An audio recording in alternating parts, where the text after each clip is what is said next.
इस वक्त बड़ी खबर आ रही है। कतर की अदालत से 8 पूर्व भारतीय नौसेना के अधिकारियों को मौत की सजा पर विदेश मंत्रालय का बयान अब सामने आया है। कहा जा रहा है कि फैसले से वो गहरे सदमे में है और सभी कानूनी विकल्पों पर फिलहाल विचार हो रहा है।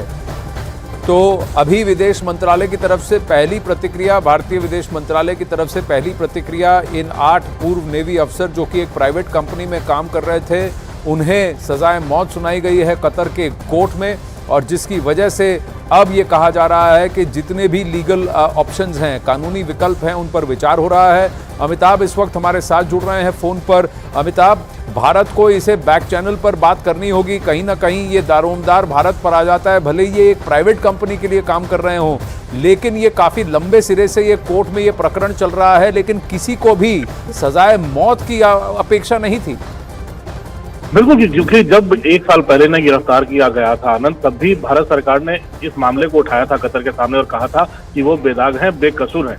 लेकिन कतर में इन पर मुकदमा चलता रहा और इतनी जल्दी जब हमास इजराइल युद्ध के समय भारत ने एक लाइन ली है, उन्होंने हालांकि पैलेस्टीन को भी फोन किया है और उन्होंने प्रधानमंत्री मोदी ने हमास और इजराइल के पक्ष में भी बयान दिया है।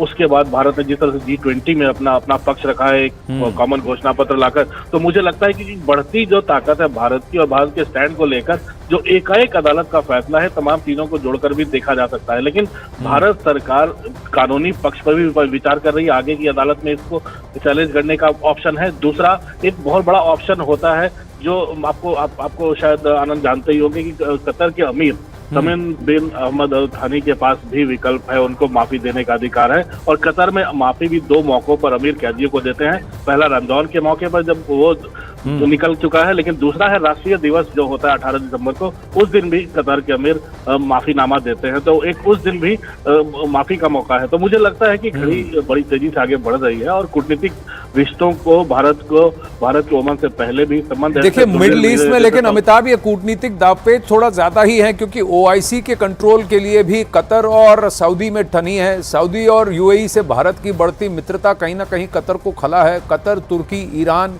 ये एक एक्सिस बन के आया है और इनके रुख, इनके स्वर हाल फिलहाल में भारत के खिलाफ बढ़ गए हैं, क्योंकि भारत की नज़दीकियां अमेरिका से बढ़ी हैं।